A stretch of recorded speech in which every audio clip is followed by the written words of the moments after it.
Good morning. কেমন আছো সবাই? নিশ্চয়ই খুব ভালো আছো। সবাই ভালো থাকো, সুস্থ থাকো।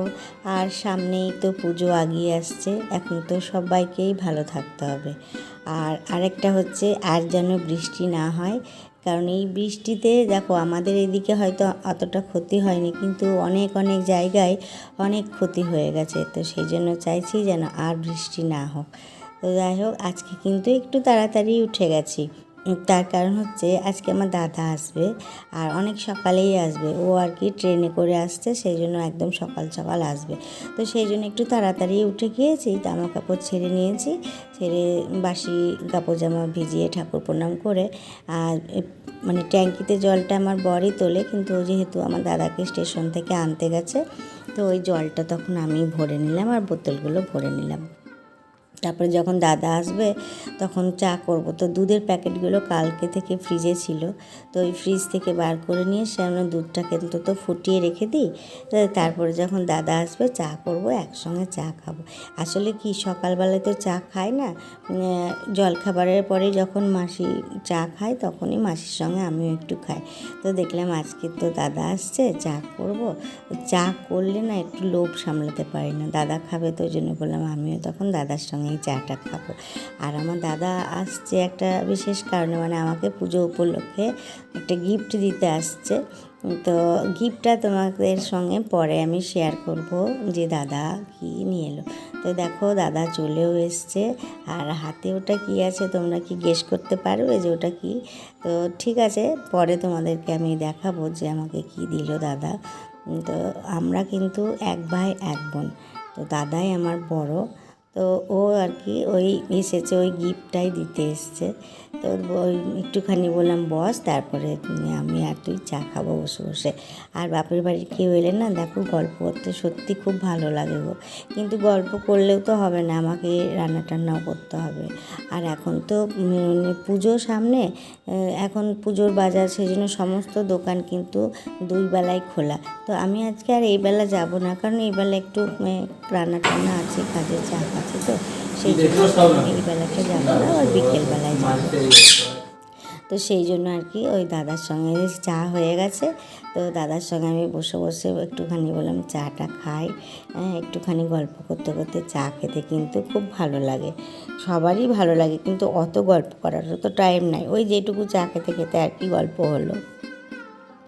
তো আজকে দাদাকে আমি জিজ্ঞেস করলাম যে হ্যাঁ রে, জলখাবারে কী খাবি?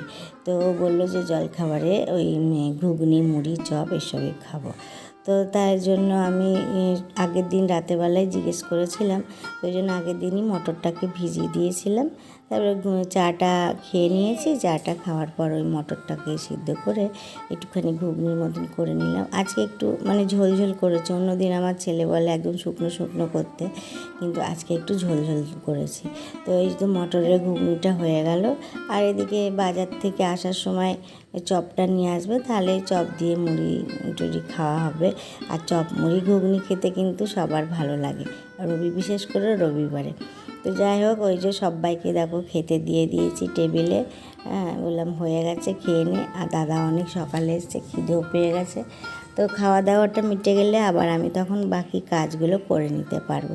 তো ওদের খাওয়া হয়ে গেলেই আমিও তখন খেয়ে নেবো এক ফাঁকে। আর তারপরে দেখো এই খেতে দিয়েছি, আর এদিকে আমার বাকিটা খাঁচার ভেতর থেকে সব দেখতে পায়, বুঝতে পারে, জানো তো, কে কখন খাচ্ছে না খাচ্ছে, মানে সেই সময় ওকেও আর কি একটু খাবার দিতে হবে। তো ওই জন্য ওকে আবার একটুখানি ওই দুধ মুড়ি, ও প্রতিদিনই তাই খায়, ওই দুধ মুড়ি সকালবেলা একটু দিয়ে আসি, তো এটা খাই, তারপরে কিন্তু চুপ করে, নাহলে চিৎকারই করে যায়। তো এদিকে দেখো আমারও খাওয়া দাওয়া হয়ে গেছে। আর আজকে রান্নাতেও দাদাকেও জিজ্ঞেস করি রান্নাটা করলাম, করার কথা ছিল অন্য, কিন্তু দাদা যেহেতু বললো যে না একদম সিম্পল রান্না খাবে, তো ওই জন্যই আজকে সিম্পলই করছি। তো ওই যে পোস্তটা মানে চড়িয়ে দিয়ে তারপরে মুড়িটা খেলাম, তারপরে পোস্তটা বেটে নিয়ে এবারে পোস্তটা দিয়ে দেবো, তাহলে পোস্তটা আমার রান্না হয়ে যাবে। আর আজকে মানে ডিম কষা করব, আর এদিকে পোস্ত আর ডাল মুসুরি, এই আজকের মেনু, বিশেষ কিছু মেনু নয়। আর এদিকে রান্না করতে করতে আবার মাসি আমাকে ডাকছে যে একটু দেখে যাও গো, আমাকে ওই বাড়ি থেকে মানে আরেকটা বাড়িতে কাজ করে তো ওই মাসিকে কী সব শাড়ি, ব্লাউজ, চুড়ি এসব দিয়েছে। তো আমাকে আবার ডাকলো মাসি যে দেখো আমাকে কী দিয়েছে। তো আমি বললাম ঠিক আছে দাঁড়াও, নিয়ে আমি রান্নাঘরে গ্যাসটা একটু কমিয়ে মাসিকে কী দিয়েছে তাই দেখলাম। তো মাসিকে দেখলাম দুটো শাড়ি দিয়েছে, সুন্দর সুন্দর চুড়ি টুড়ি সব দিয়েছে। তো ওইগুলো আবার একটুখানি দেখতে দেখতে সময়টা একটু গেল। তো যাই হোক, ওইগুলো হওয়ার পর এবারে মাসি বাড়ি চলে যাবে, আর সেরকম বিশেষ কাজ নেই। তো ওই জন্য এখান থেকে চলে এসে আবার বাকি রান্নাটা বললাম করে নিই। তো দেখো রান্নাঘরে একদিকে ডিম চাপিয়ে দিয়েছিলাম, আর একদিকে মুসুরির ডাল সেদ্ধ হচ্ছিলো, সেটাকে ছুঁকে দিলাম। আর এদিকে আজকে যেহেতু আমাদের রবিবার, এই বেলায় দাদা বলল যে চিকেন খাবো না ডিম খাবো, তো ওই জন্য আমি ডিমই করেছি। কিন্তু চিকেনটা ছেলেকে বললাম আনিয়ে এনে ওকে দিয়ে আনিয়ে নিয়েছি। বললাম এই বেলায় আমি চিকেনটাকে ধুয়ে পরিষ্কার করে রেখে দিচ্ছি, তুই ওইটা রাত্রেবেলায় করে নিস। তো সেই জন্য চিকেনটাকে একদম পরিষ্কার করে ফ্রিজে রেখে দেবো। তারপরে আমি যখন দোকানে চলে যাব তখন রাত্রেবেলায় আপনার করবো। সমস্ত কিছু মশলা আমি করে রেখে দিয়ে যাবো, শুধু রান্নাটা করবো। তো যাই হোক, তো ওই জন্য দেখো ওইদিকে আমার ডিমের মানে সেদ্ধটা হয়ে গেছে, একটুখানি ভেজে নিলাম। আর এই যে হয়ে গেছে রান্না। এবারে চান টান করে চলে এলাম, একটু বেলাই হয়ে গেল আর কি এসব করতে করতে।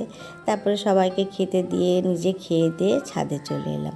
আর ছাদে এসে দেখে আমার এতটাই মনটা খারাপ হয়ে গেল। আসলে আমার এত কাজের চাপ, তাই জন্য দেখো আমি গাছগুলোকে দেখতে পাচ্ছি না।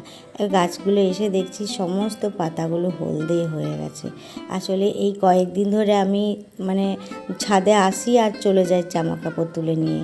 আর ওই দোকান থেকে আসি, তারপর তো যা খেয়ে দিয়ে এক ছুটে আসি, জামা কাপড় নিয়ে চলে যায়, গাছগুলোর দিকে তাকাতেই পারি না। তো আজকে দেখছি গাছগুলো এসে একদম পাতাগুলো সমস্ত হলদে হয়ে গেছে। আর দেখে সত্যি খুব খারাপ লাগে, কারণ নিজে হাতে করা সমস্ত গাছ তো। এবার একটুখানি যদি গাছগুলো এরকম হয়ে যায় তখন মনটা খুব খারাপ করে।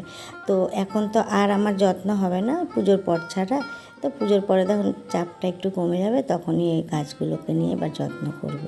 আর এদিকে দেখো না, খাওয়া দাওয়া করতে না করতেই দাদা আবার চলে গেল। তো দাদা থাকলো না, যাই হোক মনটাও একটু খারাপ লাগে যে এসে খেয়ে দিয়েই চলে গেল। আর এতটাই গরম ছিল, সত্যি তাই খেয়ে দিয়ে যাওয়াটা খুব কষ্টকর। তো যাই হোক দাদা চলে গেল। দাদাকে টাটা করে এসে বাড়িতে এসে দেখো তোমাদের কাছে এইগুলোকে আমি দেখাচ্ছি। এইগুলো না আমি অনলাইন থেকেই কিনেছি। এইগুলো বাথরুমে লাগাবো। আসলে বাথরুমের মধ্যে দুটো মাত্র থাকতো, তো এত বাথরুমের জিনিস হয়ে গেছে যে তাকে আর ধরছে না। সেই জন্য এই দুটো আমি অনলাইন থেকে নিয়ে এসেছি। খুব সুন্দর দেখতে, কিন্তু ওই যে দেখছো দুটো হাত লম্বা লম্বা হয়ে আছে, ওইখানে ওই টাইলসের মধ্যে কি একটা ওরা দিয়েছে আঠার মতন, ওটা দিয়ে চিটিয়ে দিলে এটা চিটে যাবে। তো ওই জন্য আমি দুটো নিয়েছি, কেন খুব অসুবিধা হচ্ছে। তো ওই জন্য দেখো দেখতেও খুব সুন্দর। আর ওই যে তোমার যে কৌটোগুলো দেখছো ওগুলোও নিয়েছি তিনটে। ওই শ্যাম্পু 2 রকম, কন্ডিশনার রেখে দেবো, বেশ দেখতে ভালো লাগে। আর কৌটোগুলো দেখতে ভালো লেগেছে বলেই আমি অনলাইন থেকে নিয়ে এসেছি।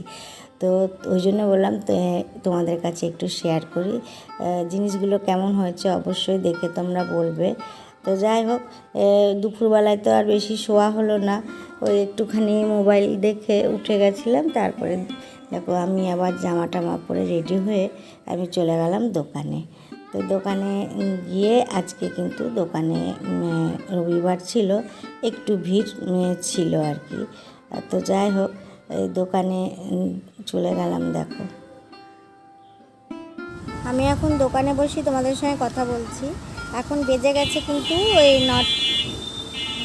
মানে দোকানে আছি তো, মানে চারিদিকের আওয়াজ আসছে। দোকানে বসে বসে আমি তোমাদের সঙ্গে কথা বলছি। আর কি বলতো, আজকে রবিবার তাই দোকানে ভিড়ও ছিল, মানে সন্ধ্যে থেকে বেশ ভালোই ভিড় ছিল, রাস্তাতেও খুব ভিড় ছিল। আর কি বলতো, আজকে প্রচণ্ড গরম, একটুও হাওয়া দিচ্ছে না, পুরো ঘেমে চান করে গেছে। তো এখন দেখো 9:30 বাজতে চললো, এইবারে আর কি বাড়ি যাবোই দোকান টোকান লাগিয়ে। এতক্ষণ তো চারিদিকে জামা কাপড় সমস্ত ওলঢোল হয়েছিল। এবারে খদ্দার এলে সবাইকে তো খুলে খুলে দেখাতে হয়, সেই সবগুলো এবারে গুছিয়ে রাখা হয়ে গেছে। এইবারে আমি বাড়ি যাব। আমার ব্লগগুলো কিন্তু এখন এই রকমই হবে। তোমরা কিন্তু দেখো আর আমার পাশে থেকো। আর তোমরা যারা যারা কমেন্ট করছো, তোমাদের নামগুলো আমার ঠিক নেওয়া হচ্ছে না। এই ঝামেলা পুজোটা হয়ে যাক তারপরে আমি যারা যারা তোমরা কমেন্ট করো সবার একবার করে আমি নামগুলো বলবো। কেন এতটাই এখন খিচিবিচি তো বুঝতেই পারছো, মানে আমি তো মানে বাড়িরও সামলাচ্ছি, দোকানও সামলাচ্ছি, তো চাপটা অনেকটাই বেশি আমার উপরে পড়ে। তো সেই জন্য অনেক কষ্টে ব্লগ করছি। তো তোমরা আমার পাশে থেকো আর কমেন্ট যেমন করো সেরকমই করবে। তো চলো আজকে এখানেই রাখছি। হ্যাঁ, তোমরা ভালো থেকো। আমি এবার বাড়ি গিয়ে ফ্রেশ হই। তো চলো, টাটা।